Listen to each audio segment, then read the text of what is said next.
¿Estamos? Bueno, buenas tardes, buenos días para algunos y buenas tardes para otros y para otras. Les damos la bienvenida. Mi nombre es Verónica Robas, soy secretaria de Extensión de la Facultad de Educación y Salud y le damos la bienvenida a esta primera intercátedra abierta virtual del año, que para nosotros es un avance interesante respecto a las posibilidades de trabajar al interior de las cátedras de nuestra facultad y también con invitados e invitadas, como es en este caso, en el cual la cátedra de las profes de Psicología del Desarrollo 1 se propusieron invitar a Antonella Falco para trabajar algo que tanto nos importa a nosotros en la Facultad de Educación y Salud, que tiene que ver con las infancias y con las infancias hoy.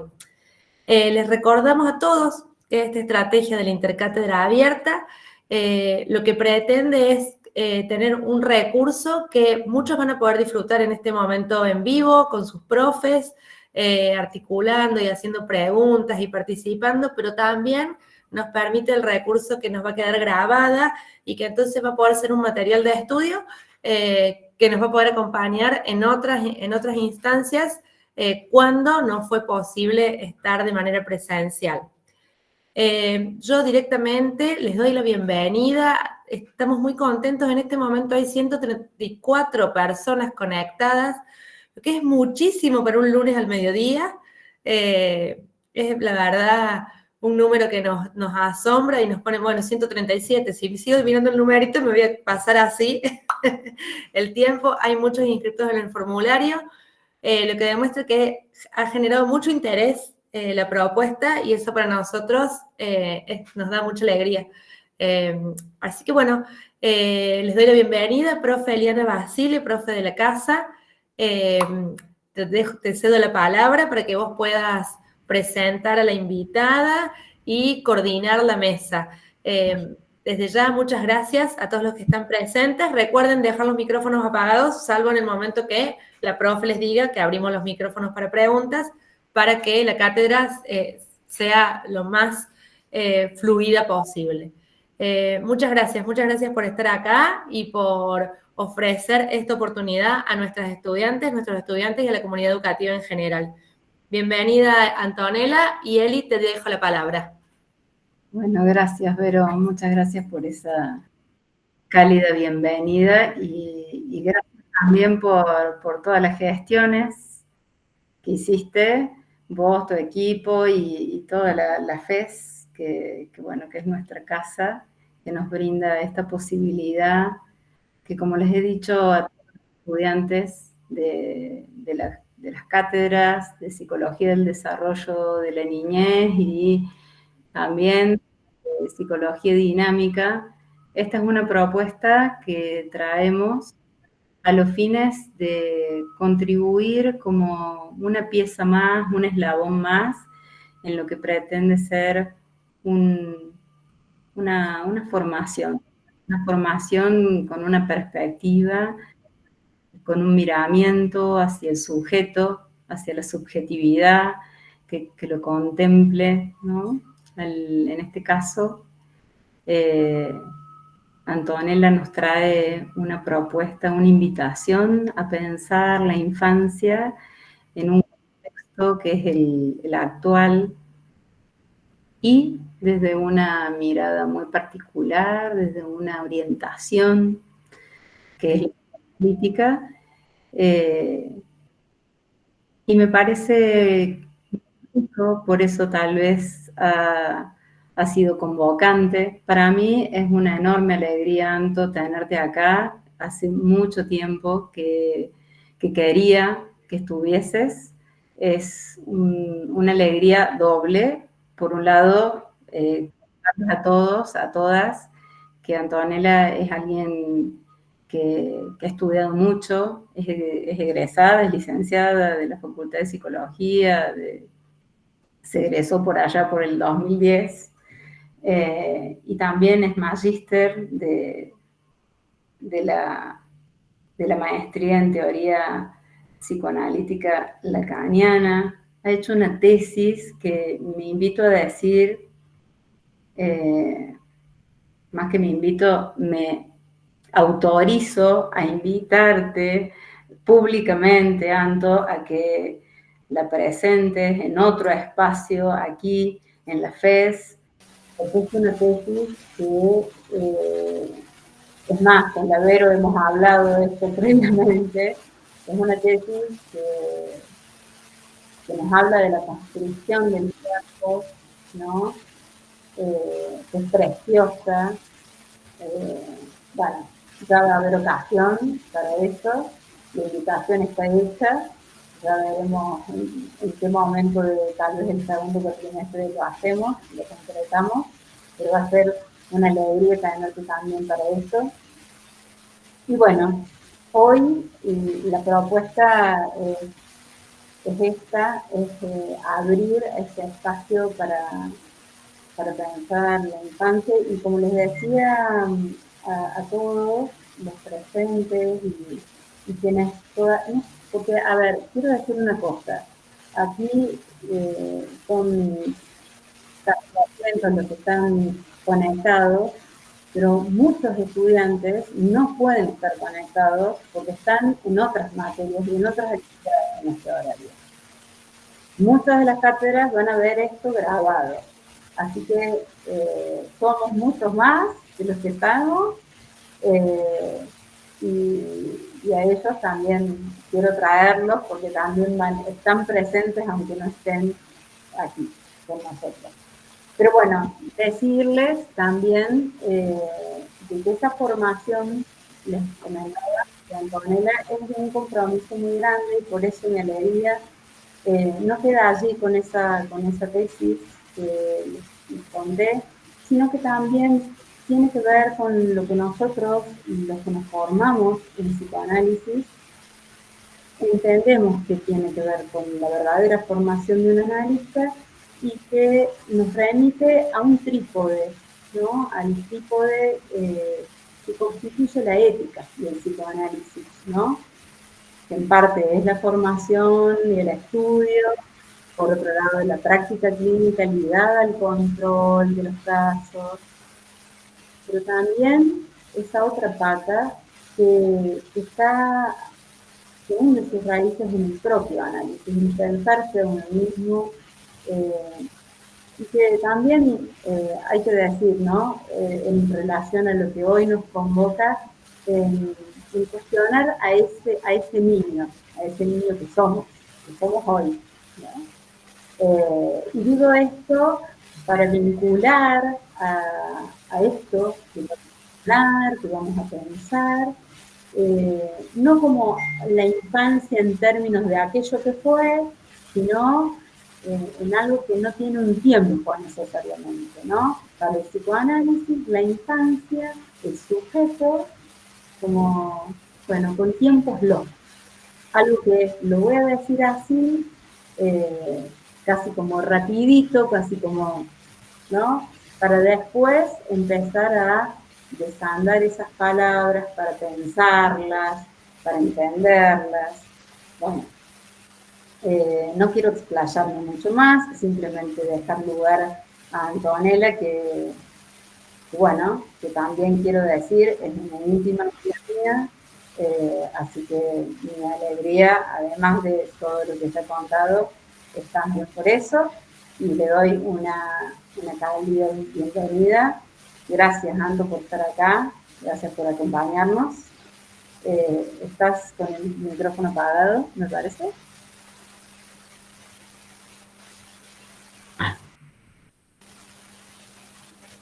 No te escucho.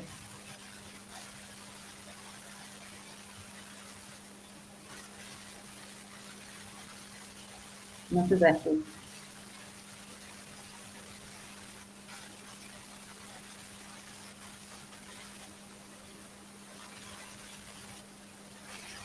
¿Sabes qué? Se escucha como si te dijese un pequeño ruido.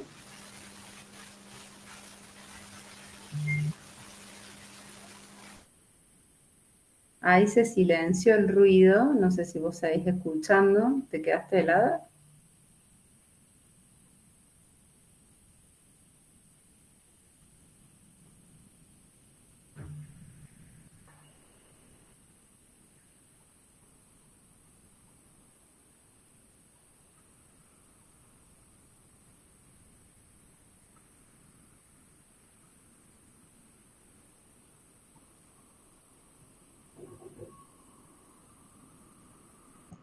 Bueno, vamos a ver que Perfecto.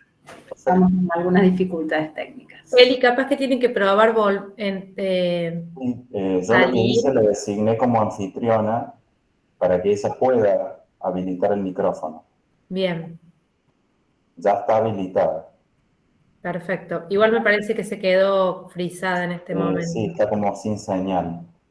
Bien. Bueno, aprovecho para agradecer a las compañeras de lengua de señas que antes me olvidé del programa de accesibilidad que nos acompañan y que van a hacer accesible esta cátedra para Acá. todos. Ahí llegó Antonella, buenísimo. Ahí te escuchamos, Anto. Ay, qué bueno. No, no, se ve que los dispositivos me están abandonando, pero acá estoy. No te estreses. Bueno, no, para mí la verdad es un gusto enorme poder estar hoy acá. Quiero agradecerle de todo corazón a la profesora Eliana Basile, que también es mi amiga. Bueno, para mí fue un entusiasmo enorme porque si bien es algo que hacemos todos los días, poder sentarse a escribir y formalizar algo de lo que hacemos en el consultorio siempre es interesante. Así que bueno, agradecerle, Eliana, a esta jornada de intercátedras y a los alumnos de las carreras de psicopedagogía social, psicomotricidad y psicopedagogía. Bueno, y a la Facultad de Educación y Salud Domingo Cabrera de la Universidad Provincial. Así que muchas gracias. Y bueno, ¿se escucha bien? Se escucha perfecto, Anto. Bueno, el texto que escribí se llama Las infancias hoy, una lectura psicoanalítica. Y lo dividí en dos apartados para organizar la escritura. El primero se llama El niño, hijo de su época. A lo largo de la historia, el niño fue ocupando diversos lugares, cada uno de ellos con sus consecuencias subjetivas. La noción de niño no existe desde siempre. Es instituida por la pedagogía, disciplina que le otorga dignidad a este tiempo de la vida. Hasta el siglo XVI, este tiempo era considerado solo una transición a la adultez, momento en el que el sujeto se volvía productivo para la sociedad y el progreso.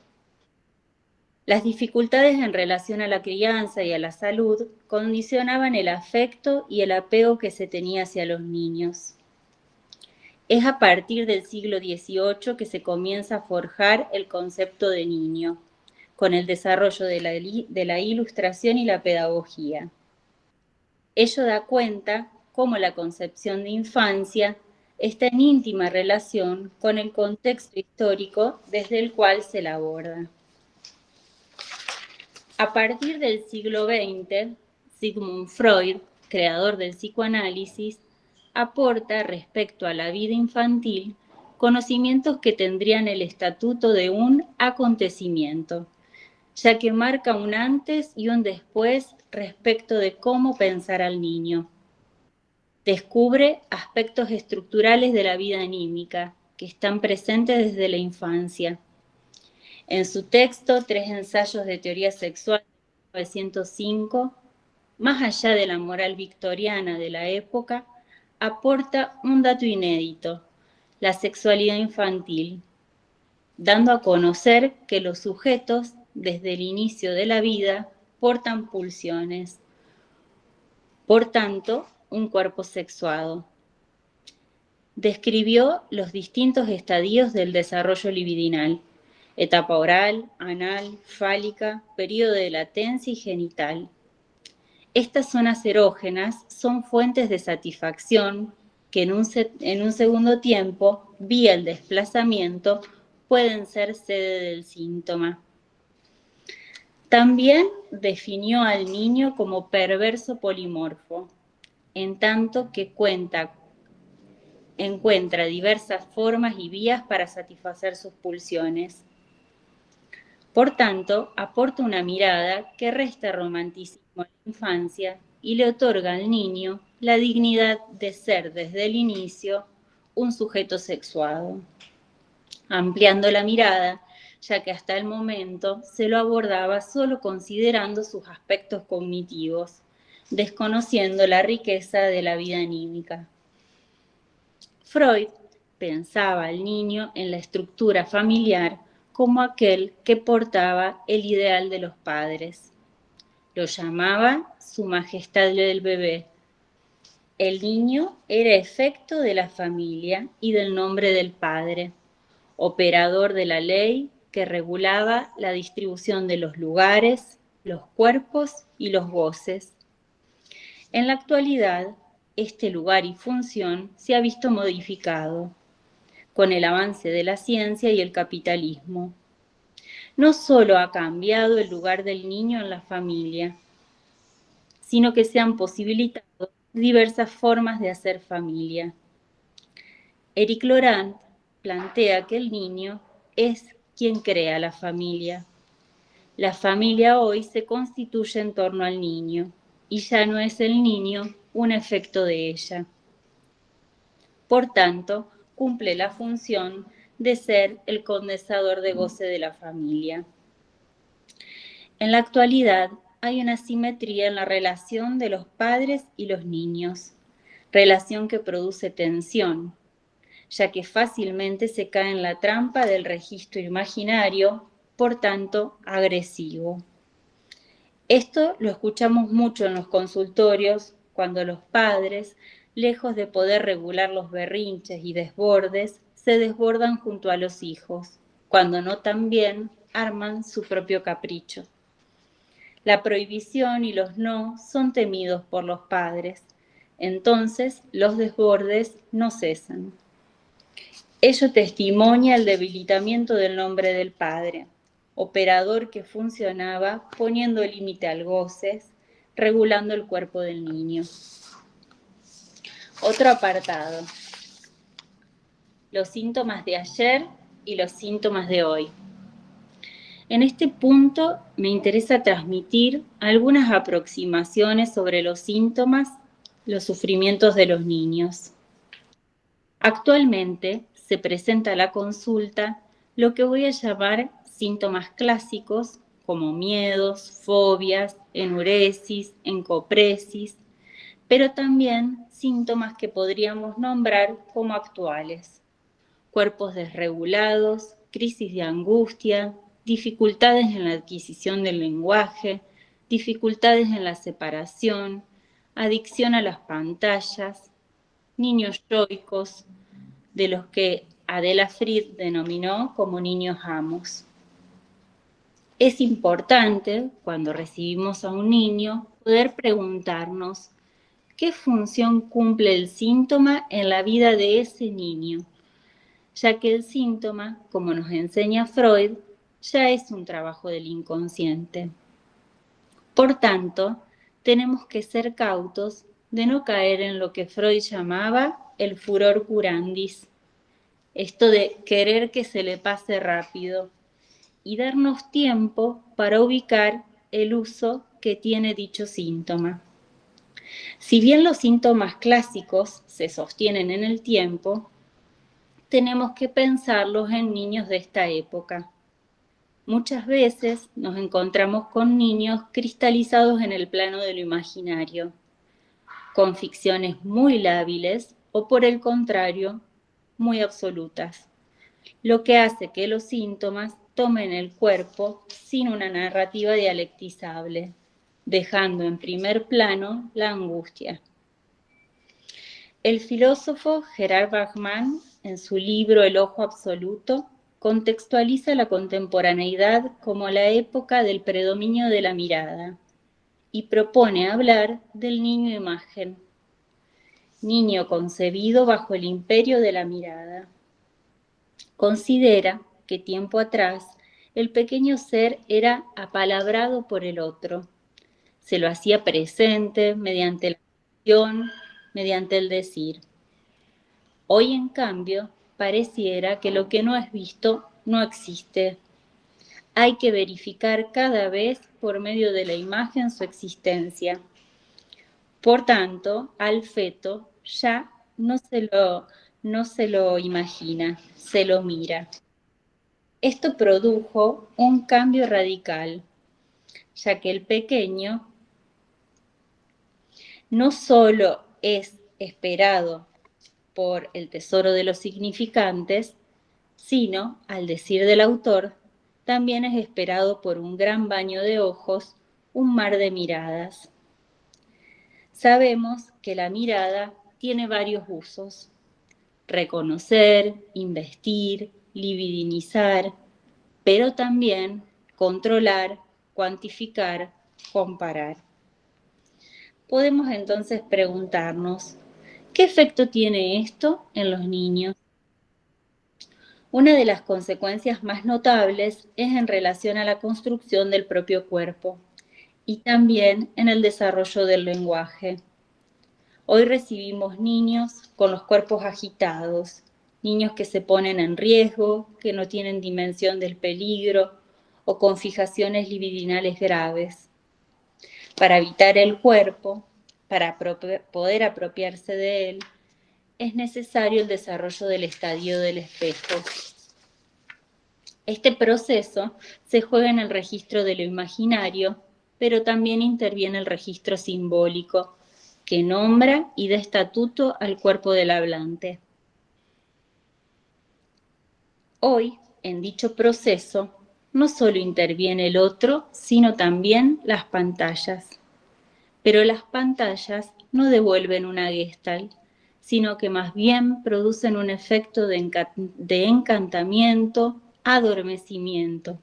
Y cuando el niño sale de allí, se encuentra con los embrollos de tener un cuerpo, y en muchos casos con la imposibilidad de abrochar su cuerpo a una imagen que lo represente. A su vez, la relación que muchos niños tienen con las pantallas cobra el estatuto de una adicción. La necesitan para dormir, para comer, para esperar, para divertirse. Esto es muy actual y muy recurrente en las consultas. Estos circuitos de satisfacción no dan lugar a aburrirse, al inventar, al juego simbólico, ya que todo viene servido por el pequeño dispositivo. El sujeto se convierte solo en un espectador. No deja de sorprender cómo el capitalismo, de una forma silenciosa y astuta, le ofrece a los niños, por ejemplo, el azar y la sorpresa, punto adictivo que relanza cada vez la necesidad de mirar más y más. Un ejemplo de esto son los videos de YouTube donde se abren huevos sorpresas o niños abriendo regalos, sin narrativa, sin ficciones que los acompañen. Es solo el consumo de uno más. Hoy también a los niños les gusta mirar, satisfacción de la pulsión escópica. Le gusta mirar a otros niños cómo juegan a videojuegos o cómo juegan con juguetes. Pero en ese acto se ahorran ponerse a armar, acordar con el otro, poner el cuerpo. En definitiva, es una buena forma de evitar la castración. Esto también lo vemos en lo ilimitado de los videojuegos. Siempre se puede volver a empezar y allí no se incluye la pérdida. Estas aproximaciones no son para demonizar a la tecnología y sus objetos, ya que ellas son parte de nuestra vida, sino para hacer un ejercicio crítico sobre los usos, las formas, los contenidos y los tiempos, ya que el adulto allí puede ayudar a regular y a orientar sin que sea necesario prohibir. En análisis, más allá de las modas, pensamos qué función cumple para ese niño ese lazo particular con el dispositivo y trabajamos con eso y no en contra de eso. Por otro lado, escuchamos desde hace un tiempo en las consultas dificultades en el desarrollo del lenguaje. Si bien cada niño y cada síntoma está hecho de lo más singular de cada quien, hay factores en la época que favorecen su aparición. Hoy los adultos también estamos encantados con las pantallas. Miramos mucho, y conversamos menos. Le hablamos menos a los niños. Así las pantallas, desde los primeros meses de la vida, generan la ilusión de que con la imagen basta. Encontramos en la clínica niños donde la adquisición del lenguaje viene demorado, niños con poca fluidez y riqueza verbal, con lenguajes ortopédicos. Esto nos hace recordar que antes de ser hablantes, somos sujetos hablados por el otro, y que esta es una condición necesaria, ya que la adquisición y el uso del lenguaje no se encuentra garantizado.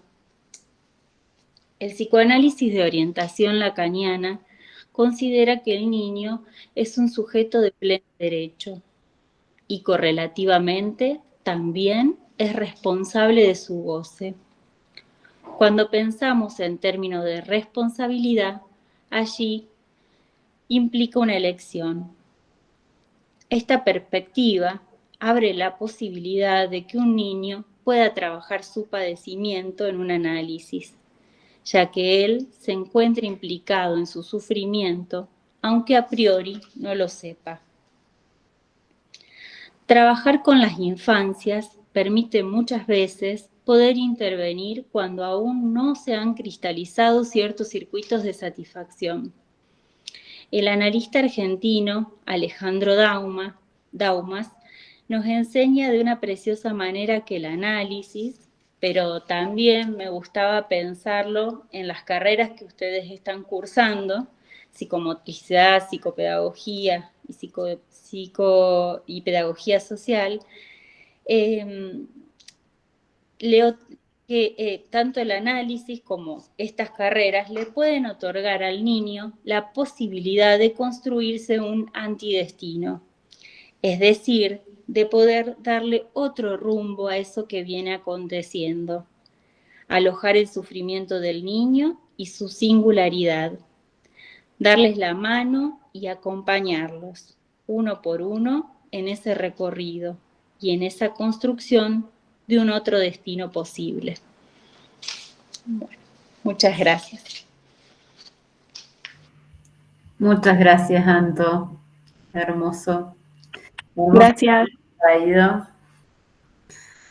Hola, Lucía. Hola, profe. Un gusto volver a ver, volver a escuchar acá. La verdad que muchísima información y también mucho para hablar. Bueno, está abierto el canal del chat para que ahí escriban las preguntas, levanten las manos para que empiecen las preguntas, para que demos la palabra, ¿no? Yo, como dije al principio, incluso antes de la grabación, mencioné y pensé algunos... me estoy enterando acá que dice chat no disponible. Bueno, no sé qué problema será ese. Pero bueno, en ese caso les pido que levanten la mano. Ahí se activó, al parecer. Así que ya está disponible. Les voy a pedir que escriban las preguntas que tengan, así empezamos a conversar. Sería bueno porque realmente hay mucho para pensar aquí. Como les decía, yo he traído algunas preguntas para hacerle a Anto, pensando en ustedes también, poniéndome un poco en el lugar de quien recibe toda esta información casi como por primera vez, voy a decirlo así, ¿no? Muchos de ustedes están recién aproximándose a la teoría psicoanalítica, es decir, que están introduciéndose a algunos conceptos, algunas nociones, es más, algunos ni siquiera deben saber cómo se pronuncia Sigmund Freud, ¿no? Entonces digo, como poniéndome un poquito en ese lugar, es que pensé alguna pregunta escuchándola a Antonella, y una de esas preguntas como para romper el hielo, ¿sí? Y después les dejo el espacio para que ustedes la hagan mientras piensan eso. Yo hago esta pregunta. Me preguntaba entonces, una de las cosas que pensé fue, Anto, si podías decirnos un poquito más sobre, inicialmente, toda esta conferencia está atravesada por ese pasaje, ¿no?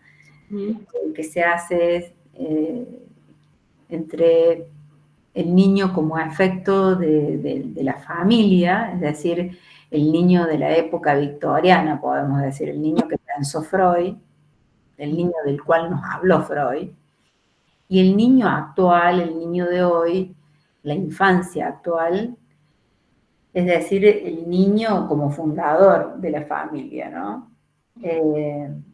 Ya no efecto de la familia y el nombre del padre, sino niño fundador de la familia. Entonces, ¿cómo se da ese pasaje? Bueno, si podíamos hablar un poquito más de eso, como un disparador para pensar. Bueno, un poco,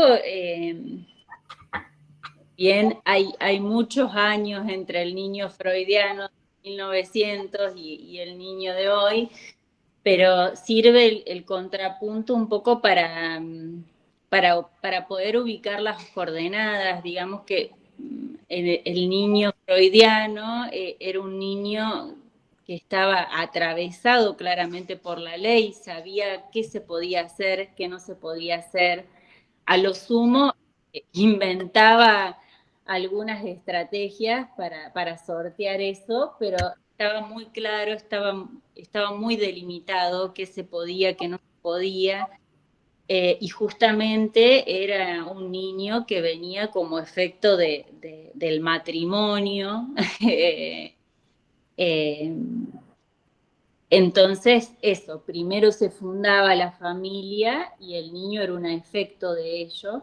En cambio, con el paso del tiempo, el avance de la ciencia, primero con la aparición de la pastilla anticonceptiva, píldora, después con los distintos métodos anticonceptivos, se pudo empezar como a decidir en torno a la procreación. Y bueno, hoy también tenemos la posibilidad, la ciencia abrió la posibilidad de poder tener acceso a otras formas de procreación. Entonces, digamos que el niño que se desea hoy es un niño un poco más calculado, organizado, y muchas veces eso.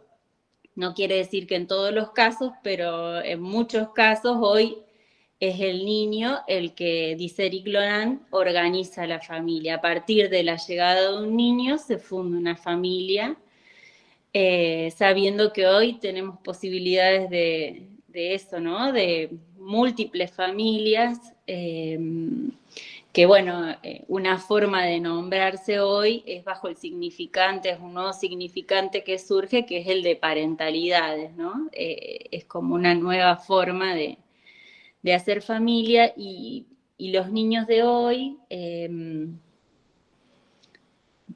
hay que pensarlos con el contexto histórico, porque ya Lacan en la década del 60 veía que se venían forjando otras formas de hacer familia y otras formas de transmitir la ley. También pensemos que a lo largo de la historia, en relación a la ley, muchas veces la ley se ha usado como una ley de hierro y se cometieron en torno a eso muchos abusos. Entonces es como que pasamos de una época donde todo estaba prohibido a una época donde se hace difícil prohibir, como que prohibir está mal visto, se interpreta como que se interrumpe el deseo del niño, y hoy escuchamos mucho en la clínica los padres como con mucha culpa a la hora de decir que no, muy desorientados, como no está esta bajada unívoca de lo que sí, lo que no, los papás se preguntan muchas cosas que antes se daban desde el sentido común. Bueno, un niño tiene que hacer esto, esto y no se discutía mucho. Hoy los papás se preguntan mucho.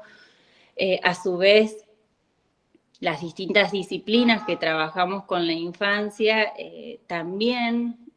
Ahí hay un poco de responsabilidad de una sobrecarga de información que a veces desorienta a los papás de, bueno, ¿cómo hago con esto? ¿Está bien? ¿Está mal?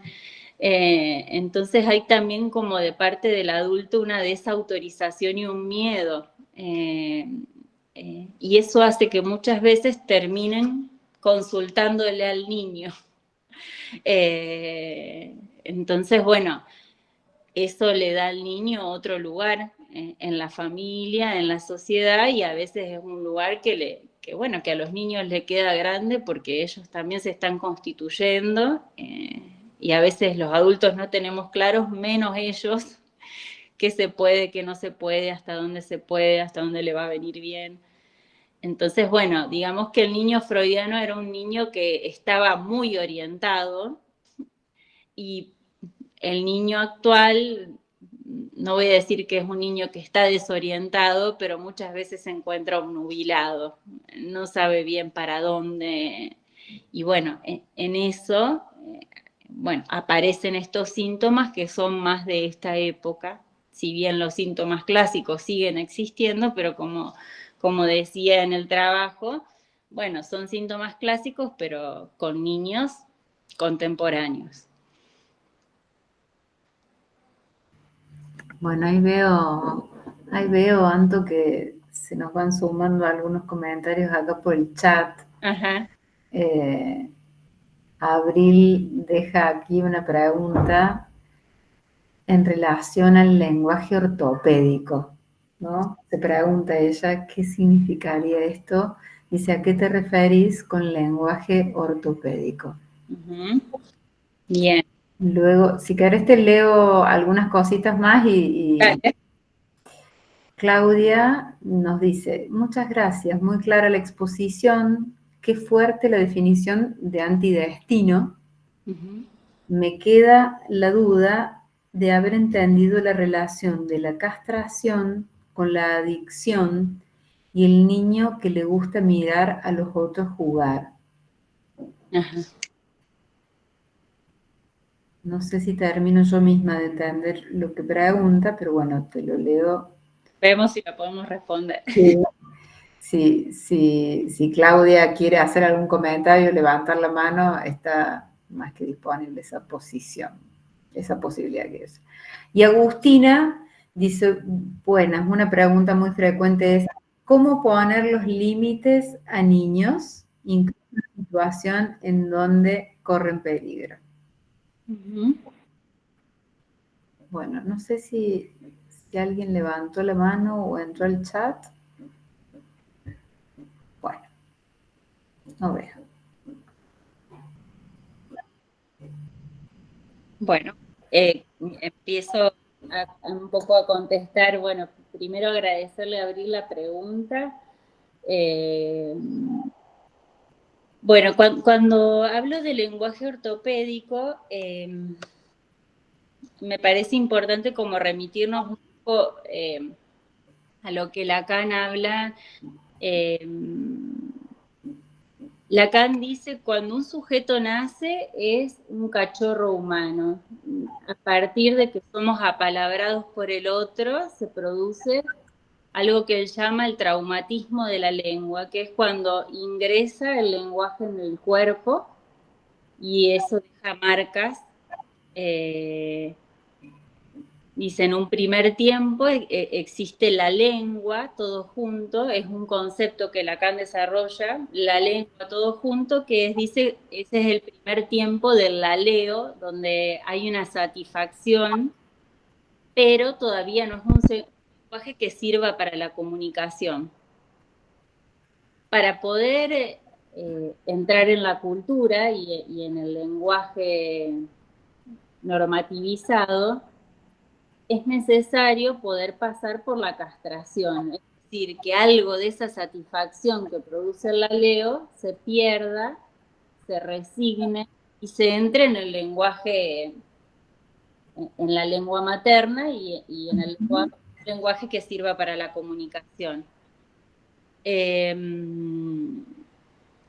Pero bueno, hoy vemos muchos sujetos, hay muchos casos donde esa resignación no termina de acontecer en una primera instancia, entonces usan el lenguaje ortopédico, por ejemplo, hablan como un dibujito animado, como algún personaje, pero ese lenguaje no sirve para hacer lazo. Por ejemplo, les puedo contar un ejemplo. Apenas me recibí, trabajé un tiempo en una institución de niños con psicosis y autismo y trabajaba con un niño que su lenguaje ortopédico era decir, ¡hola chicos! Como decía Piñón, con la misma entonación que Piñón Fijo saluda a su público. Él usaba solo esa frase, que era una frase que no dialectizaba, no se podía armar una conversación. Es más, era una frase que todo el tiempo dejaba fuera al otro, porque no había forma de poder armar otra cosa. Era como una iteración, como una repetición de ese significante que solo condensaba goce, o sea, había una satisfacción de la pulsión, pero para justamente hacer lazo hay que resignar algo de esa satisfacción y, no sé, nombrar las palabras como las nombran todos, hacer un esfuerzo para comunicarnos, hacer un esfuerzo para que el otro nos entienda, pero bueno, para eso hay que antes hacer un proceso subjetivo, si no, a veces hay sujetos que se quedan en ese uso del lenguaje ortopédico que no hace lazo. Bueno, respecto de lo que dice Claudia, gracias también Claudia, espero poder contestarte la pregunta. A mí me gustó mucho, siempre me gustó mucho esa frase de Alejandro Daumas, porque en esto de que el niño es apalabrado por el otro, los significantes con los que se nombra un niño marcan un destino, en principio. También está, como decía, la responsabilidad del niño en la interpretación, en lo que escucha de ese significante, pero muchas veces la forma de nombrar a los niños marcan un destino. Lacan dice el significante manda. Entonces, no sé, si a un niño todo el tiempo le estamos diciendo malo, malo, malo, bueno, un poco su forma de presentarse en el mundo va a ser bajo ese significante. Y en un análisis, lo que podemos hacer es ir rastreando esas primeras marcas, esos primeros lugares, esos primeros nombres que se le dio a ese niño, y posibilitar articular otros sentidos, inclusive donar otros significantes. Jacques Alain Miller, que es un analista francés, él dice, los que trabajamos con niños tenemos la posibilidad de, como todavía no se cerraron ciertas significaciones, poder donarle un otro significante que signifique de manera distinta al sujeto, que le dé otra posibilidad en la vida, y a eso se refiere con un antidestino, ¿no? Poder darle otro rumbo a eso que al sujeto lo hace sufrir, que le genera angustia, enojo. Respecto de la castración, la adicción y niños que le gusta mirar a otros niños jugar, bueno, esto es un poco también muy actual y a mí no deja de sorprenderme. No sé, en la época que yo era niña, cuando teníamos dispositivos electrónicos que eran muy precarios, no veíamos la hora de que alguien pierda para agarrar el joystick y poder jugar un ratito. Queríamos jugar.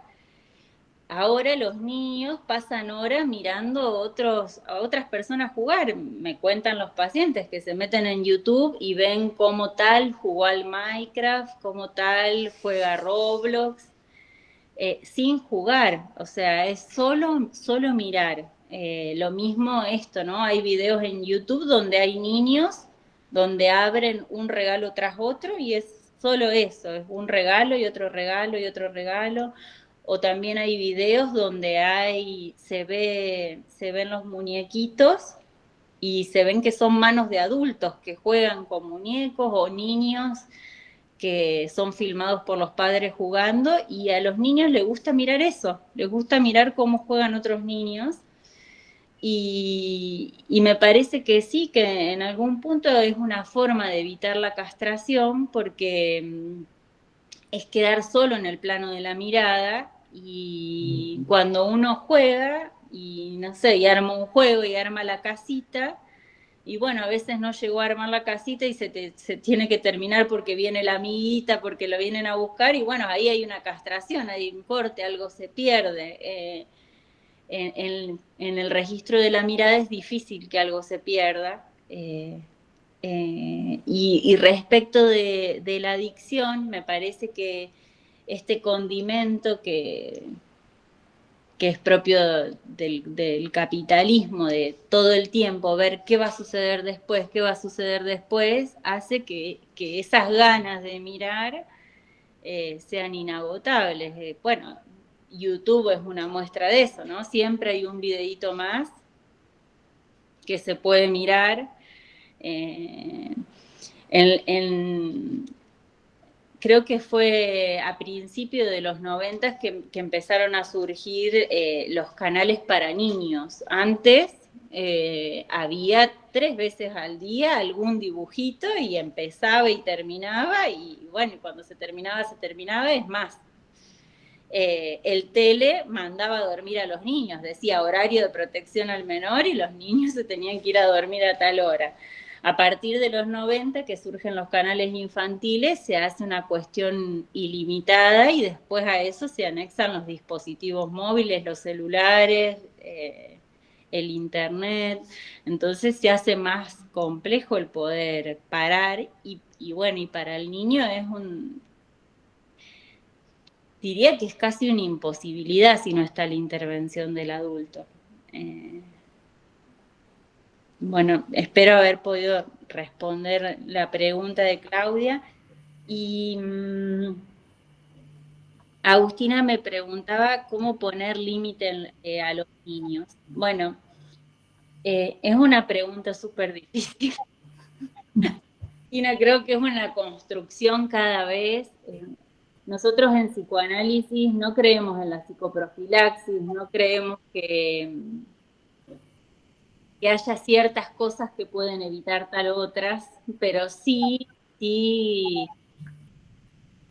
creemos que hay ciertas cuestiones que son posibilitadoras o no, y no te puedo decir una forma porque justamente lo que tratamos de hacer en el consultorio es poder escuchar la singularidad de cada niño, dónde está el tropiezo de ese niño, qué es lo que le cuesta, qué es lo que le hace sufrir, y un poco vamos trabajando con el niño y con los padres las formas de ir limitando eso que es un plus de goce, de un plus de satisfacción. Así que bueno, lejos de por ahí ser una indicación universal, lo vamos pensando cada vez caso por caso. Uh-huh. Así es, así es.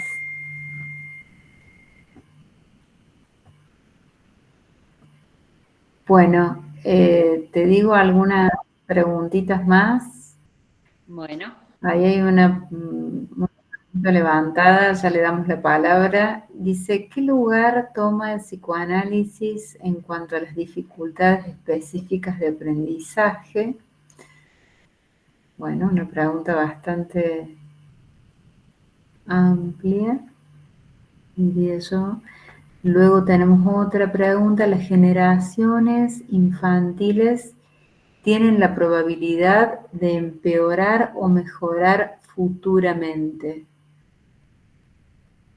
en términos de educación y de comportamiento? Luego, otra pregunta, se me va, tengo dificultades porque se me va.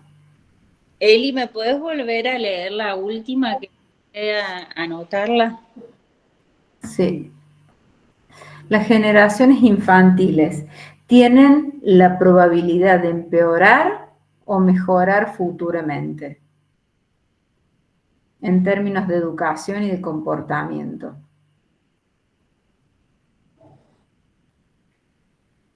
Después Paula pregunta, dice, castración ante los juegos tecnológicos, creo que a eso se refiere, eso debe haber sido una aclaración de algún mensaje anterior.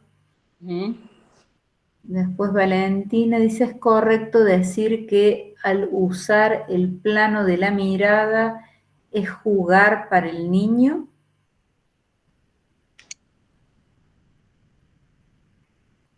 Esa pregunta la hicieron cuando estabas hablando justamente de esto último, ¿no? De las pantallas, el uso que se hace, ¿no? De no jugar, sino de mirar. Paula dice, ¿cómo controlar la castración para impedir la subjetividad? Itineraria. ¿Cómo? Subjetividad itineraria.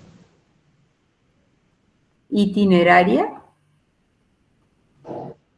Leí en uno de los archivos de una de las materias que al tener muchas imágenes, los niños normalmente tienen ganas de pedir siempre todo y los adultos que se construyen con esa forma de que querer pedir todo ya y no esperar. Ajá. Es un concepto bien.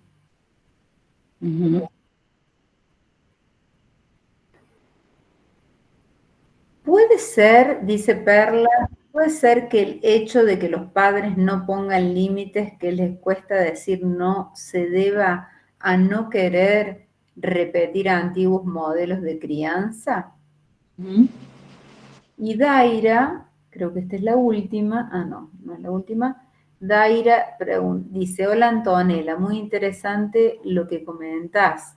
A mí me surge una pregunta. Cuando comentabas que el niño actual no sabe hacia dónde dirigirse, ¿cómo entenderíamos el concepto de síntoma en este caso? Y Ángel dice, ¿y cómo se reinscribe este declive simbólico ante la pérdida del otro referente? La pérdida temprana. Decime, Anto, si querés que lea algo más, algo de nuevo. No. ¿Está bien? Bueno, voy a ir tratando de armar una respuesta. Respecto de qué lugar toma el psicoanálisis en relación al aprendizaje, bueno, es un poco en esta cuestión de cuando generalmente ese tipo de síntomas llega por la derivación de la institución escolar. Y bueno, en primera instancia, lo que tratamos de ubicar, si ese síntoma tiene que ver con algo más bien cognitivo, o si es un síntoma subjetivo, esto una solución de compromiso, si el niño armó, no sé, un síntoma de dificultad, no sé, en la lectoescritura, si es un síntoma subjetivo, tenemos que poder rastrear, ¿no? Qué sentido tiene para ese niño esa dificultad, o sea, cómo está operando en la vida de ese niño ese síntoma. Por eso también es difícil como dar una respuesta universalizante. Cuando un niño llega a análisis, llega con todos sus aspectos, ¿no? Con lo que le pasa en la casa, con lo que le pasa en el cole, con lo que le pasa con la niñera, y bueno, nosotros vamos abordando eso, y si el síntoma tiene que ver con lo escolar, bueno, para nosotros también siempre es importante trabajar con las otras disciplinas, conversar, y pensar eso, ¿no? ¿Qué le está pasando a ese niño con esa dificultad en el aprendizaje?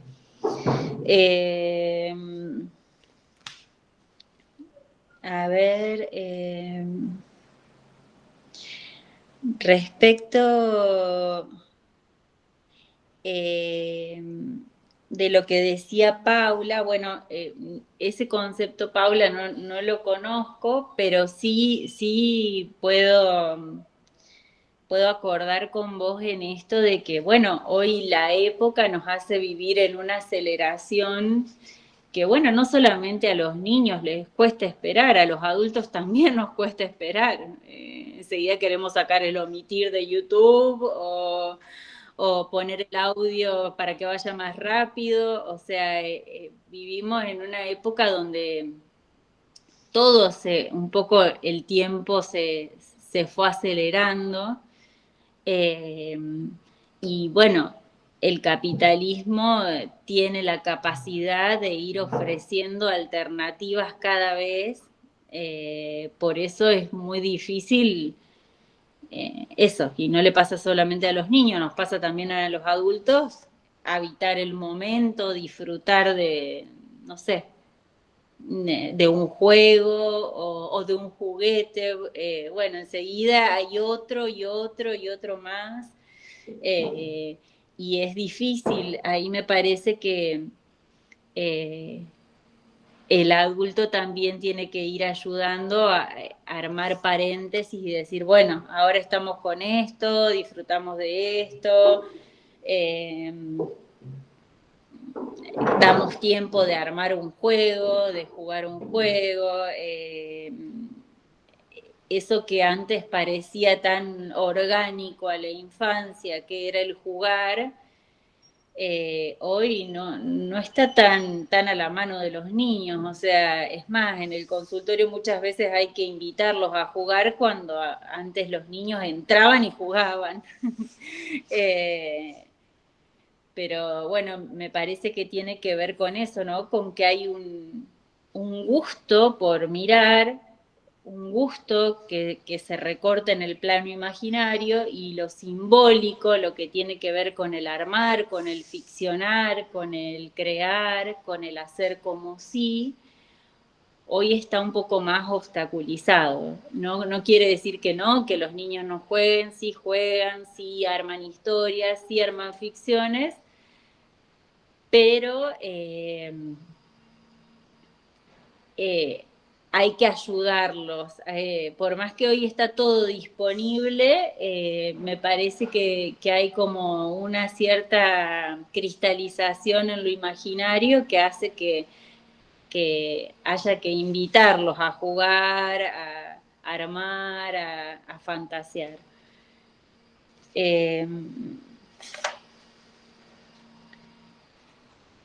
Bueno, esta pregunta que decía sobre la dificultad de los límites, para si no era una forma de no repetir modelos de crianza, sí, generalmente cuando los papás cuentan las dificultades que tienen, muchas veces están basado en eso, ¿no? En no querer repetir la historia, en no ser autoritarios como fueron con ellos, pero lo que pasa ahí es que como efecto se produce como la contracara, ¿no? Entonces, como me prohibían todo, no prohíbo nada.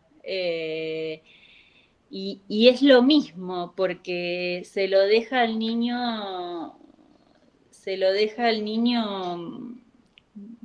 muy librado a lo pulsional, a lo que él quiere y bueno, a las pulsiones obviamente que son parte del sujeto, pero hay que encauzarlas. Freud decía, bueno, en la etapa de latencia aparecen 3 diques que son el asco, la vergüenza y la moral, que dice eso ayuda a regular las pulsiones del niño, que tienen que ver cuando los niños ingresan a la escolaridad primaria. Pero bueno, hoy eso no está garantizado porque la época también incide en flexibilizar eso. Entonces, creo que a veces en este miedo de no repetir patrones, lo que se hace es el reverso y no esto de pensar, bueno, ¿cómo se pone límite cada vez con esto que le conviene al niño, que no le conviene? Por eso me parece que no es algo que se pueda dar como una receta de cómo ponerle límites, sino ir pensando en ese niño y en lo que se le dificulta a ese niño. Bueno, y después Daira había hecho una pregunta acerca del síntoma, pero no la llegué a notar. Ah, ¿querés que te la lea de nuevo? Sí, sí. A ver si era esta. Hola, la que dice, hola Antonella, muy interesante lo que comentas. A mí me surge una pregunta. Cuando comentabas que el niño actual no sabe hacia dónde dirigirse, ahí está. ¿Cómo entenderíamos el concepto de síntoma en este caso? Bueno. También aprovecho para decirte de que hay Lucía Angelina tiene levantado la mano, así que después le vamos a dar la palabra. Bueno, me gusta esto que me preguntas porque me hace pensar, hoy pasa muchas veces que así como están los síntomas clásicos, los síntomas que podemos llamar actuales, también muchas veces recibimos en la consulta niños que no tienen síntomas, sino que no tienen un síntoma armado en el sentido del síntoma clásico de no puedo esto, no me sale lo otro, no puedo dormir, tengo miedo, sino que son niños que vienen más bien tomados por, no sé, cierta excitación del cuerpo o esto que niños muy centrados en el yo, niños yoicos, donde quieren, lo que ellos quieren se vuelve una voluntad, entonces se les hace muy difícil a los padres, a los docentes, se les hace muy difícil trabajar con ellos y no hay de entrada un síntoma, sino que justamente en el análisis se va construyendo un poco qué le hace sufrir a ese niño, porque de antemano el niño no sabe. Muchas veces viene con una agitación corporal, no poder quedarse quieto, pero no llega a armarse un sufrimiento de eso, no puede nombrar algo de eso y en el análisis es como primero hacer el trabajo para formalizar el sufrimiento, para poder darle un nombre a eso que le hace sufrir a ese niño, para después trabajarlo. Entonces me parece que dentro de las particularidades de la época, bueno, esa es una, ¿no? A veces está claro el síntoma, a veces no está claro de qué sufre ese niño y hay que hacer un trabajo con el niño para poder ubicar eso.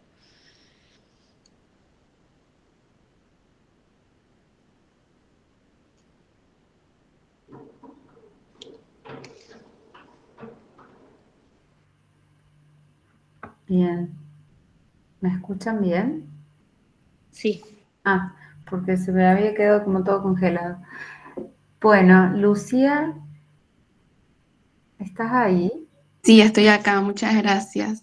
Bueno, Eh, Quise escribir una pregunta, pero la verdad había tanto para decir.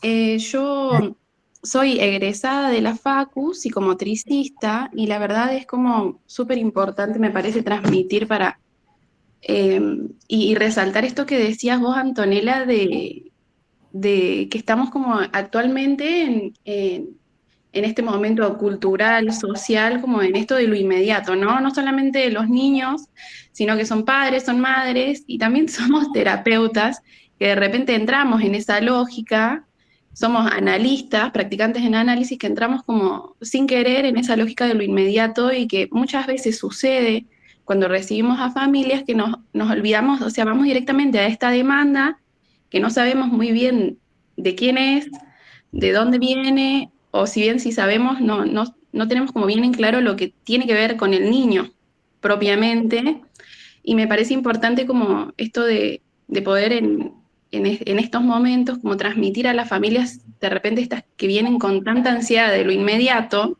¿no? De esta respuesta inmediata, como bueno, que es un proceso y que como vos venías diciendo y como dice el psicoanálisis, es realmente algo de cada vez, de cada sujeto, en el que la espera y la mirada y poder permitir que aparezca lo que tenga que aparecer con cada uno, con cada analista en particular, porque es algo que también los niños, yo digo, como que nos van semblanteando a todos, no son los mismos con cada analista, en el caso por ahí de estas terapias tan complejas que llevan que tengan que ser más de una disciplina, ¿no?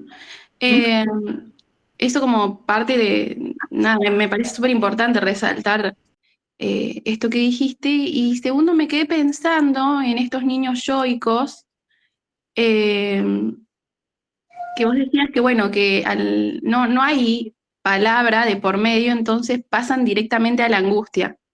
Y bueno, y esto que también acabas de decir, justo me parece que viene como a enlazar lo que venía yo pensando, de que vienen muy tomados por el cuerpo, porque no hubo un apalabramiento de lo que estaba sucediendo. Y la otra vez yo me hacía la pregunta porque veo que ya no, ni siquiera como que es la aparición de la angustia, sino que como que es directamente el enojo, la demanda por lo inmediato, la búsqueda de ese goce. Entonces yo me preguntaba, eh, si actualmente no es que una de las de lo que se tiene que hacer en las sesiones, una de las intervenciones, por decirlo rápido, es como hacer aparecer esa angustia, ¿no? Porque es como, hay un pasaje, es como goce todo el tiempo, no se permite, el adulto como no se da el permiso, por así decirlo, de que el niño se angustie, no hay angustia, hay enojo, hay demanda, y hay como bueno, eso. Y bueno, de nuevo agradecer y de alguna forma también alentar por ahí a que los estudiantes se interesen por lo que es el psicoanálisis. Yo sé, como psicomotricista egresada de la FES, que es bastante difícil por ahí ingresar o que es confuso cuando vos salís ya al mundo laboral, al consultorio, porque bueno, se confunde mucho el qué hacer del psicomotricista en especial con lo que es rehabilitación casi de kinesiología, ¿no? Y entramos como en esa confusión y en realidad existen como otros espacios. Me parece que es importante darle el lugar a la pregunta, a buscar espacios de estudios que tengan que ver con el psicoanálisis. A mí en lo personal me resultó una experiencia y una posición no solamente orientadora, sino que me dio alivio esto de hacer las preguntas del cada vez y de pensar en cada sujeto sin métodos mágicos. Me parece que ha sido totalmente aliviador, así que bueno, eso, muchísimas gracias. Gracias a vos, Lucía. La verdad que, bueno, lo que transmitís me gusta mucho porque acuerdo con eso y me parece importante en esto que traes de la demanda también poder transmitir eso, ¿no? Que un niño llega a análisis traído por los padres, a veces la demanda es de la institución escolar, a veces es de los padres, pero también es importante cuando uno escucha al niño poder separar cuál es la propia demanda del niño, ¿no? Que muchas veces es muy distinta a la demanda de la institución escolar o a la demanda de los padres, que no es que no se trabajan las otras, porque un niño es en sociedad, es con la institución educativa, pero sí me parece importante en esto del apremio que vos decís, Lucía, de poder escuchar, bueno, ¿cuál es el sufrimiento de ese niño? Está bien, hay cosas que no funcionan en el cole, que le cuestan, pero ¿qué le pasa a ese niño? Porque corremos el riesgo, si no, de responder al deber ser y no escuchar qué le está pasando a ese sujeto en ese momento. Y también algo que me parece importante para los que trabajamos con niños es el valor que tiene la transferencia, porque un niño que va a análisis y que encuentra ahí un lugar donde tratar lo que le pasa, a lo mismo que en el consultorio de psicomotricidad o psicopedagogía. Después también es un niño que tiene la posibilidad de volver a hacer una demanda en otro momento de la vida cuando algo no anda bien. A veces pasa, ¿no? Que los niños hacen un tramo de análisis y después, con el tiempo, pasa algo y vuelven a pedir ese espacio, a veces inclusive una sola sesión para hablar algo puntual, pero bueno, es un recurso con el que el sujeto cuenta, por eso me parece tan importante poder ubicar cuál es la demanda del niño también y no solamente del otro social o institucional o familiar. Y respecto de esto que vos decías, de hacer aparecer la angustia, me parece también acuerdo con eso, porque a veces la angustia se traduce en agitación o en agitación corporal o en un mutismo. Y debajo de eso hay la angustia, pero hay que hacer un trabajo para que el sujeto pueda afectarse y pueda decir, bueno, cuando pasa tal cosa me pasa tal otra, pero ese hilvanar, ese historizar, sobre todo en niños muy pequeños, tiene que ser acompañado por una escucha y una construcción y también un prestar el cuerpo, ¿no? Porque el analista no solamente está ahí para poder leer los síntomas e interpretarlos, sino para jugar con el niño, para que algo de lo libidinal se ponga en juego, y eso lo vemos, ¿no? En el trato con los objetos, en cómo un niño toca el timbre cuando llega a la sesión, todo el tiempo eso se está jugando. Y bueno, me parece importante eso, ¿no? Que a veces que no haya un síntoma claro, no es que no haya un sufrimiento en el niño. Nos tenemos que dar el tiempo para poder con el niño ubicar eso, qué le está pasando en ese momento. Anto, mira, y en relación a esto, hay un comentario aquí en el chat de María Esther que me parece muy, muy relativo. Dice, en lo que trae Lucía de nuestro rol, hay mucho de la contratransferencia que se cuela en nuestras intervenciones y nos lleva a acceder a esa inmediatez y nos lleva a caer bajo presiones propias y de los sujetos de la demanda. Sin embargo, pienso que el sentir está allí, no podemos evitar sentir, pero sí podemos llevar adelante una permanente vigilancia epistemológica. Bueno. Soy estudiante de la licenciatura en psicopedagogía. Bueno, me parecía que eso puede traer comentarios interesantes. Bueno, gracias María Esther. Sí, esto que vos decís, bueno, nosotros quienes nos formamos en psicoanálisis lacaniano, tenemos como el recurso, ¿no? Del análisis personal, digamos, la formación del psicoanalista, por un lado, incluye la supervisión de los casos, el análisis personal y esto de la cuestión del estudio, de la formación permanente. Y es importante porque son recursos, ¿no? Para quien acompaña a un niño, poder analizarse, poder llevar al espacio del propio análisis, cómo hacer con la demanda, cómo responder a cada demanda, en qué momento, qué responder de la demanda.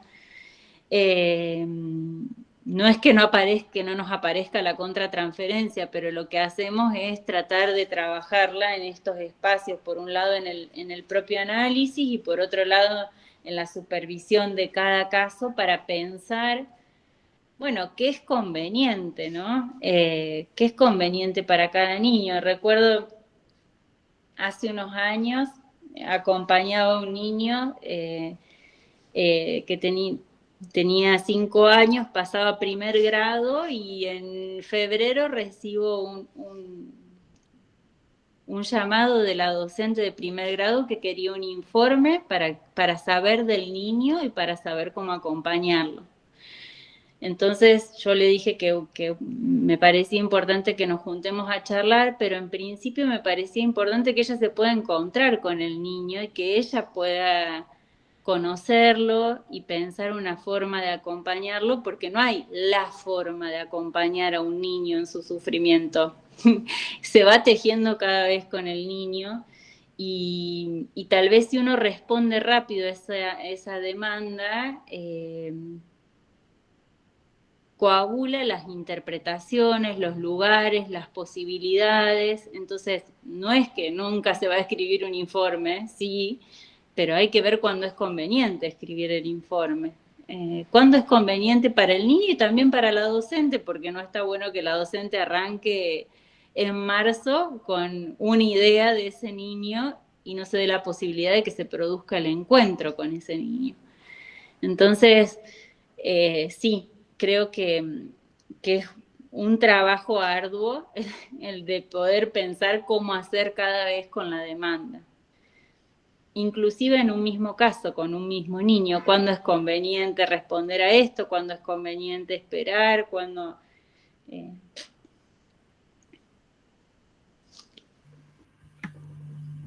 Bueno. ¿Alguna otra pregunta? ¿Algún otro comentario? Lucía, todavía tenés la mano levantada. No sé si quedó, digamos, de aquella vez que la levantaste o la levantaste de nuevo. Perdón, ahí la bajo.